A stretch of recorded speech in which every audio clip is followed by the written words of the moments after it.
What are the impacts of ozone depletion on the polar stratosphere?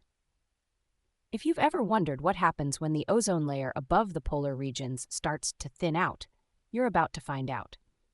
Let's explore the impacts of ozone depletion in these critical areas of our planet.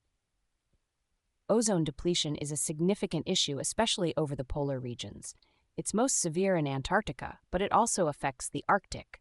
So, what causes this depletion? It all starts with extremely cold temperatures in the polar stratosphere.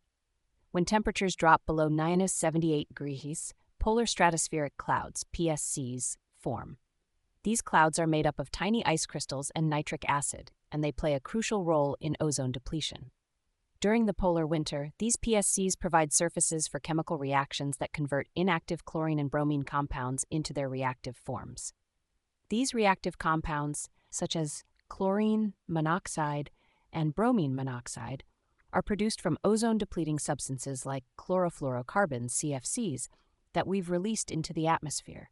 When sunlight returns to the polar regions in the spring, it triggers these chemical reactions.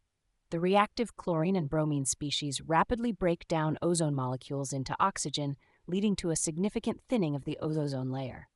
This process is what creates the so-called ozone hole over Antarctica, which can be so large that it covers an area bigger than the Antarctic continent itself.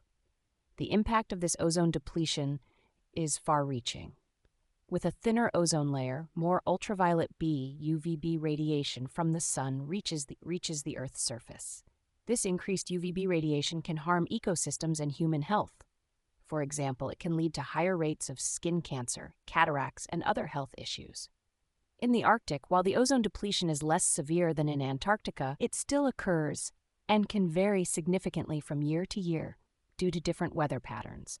However, even in the Arctic, significant thinning of the ozone layer has been observed, and in some cases, like in 2011, an actual ozone hole was seen over the Arctic and parts of Europe.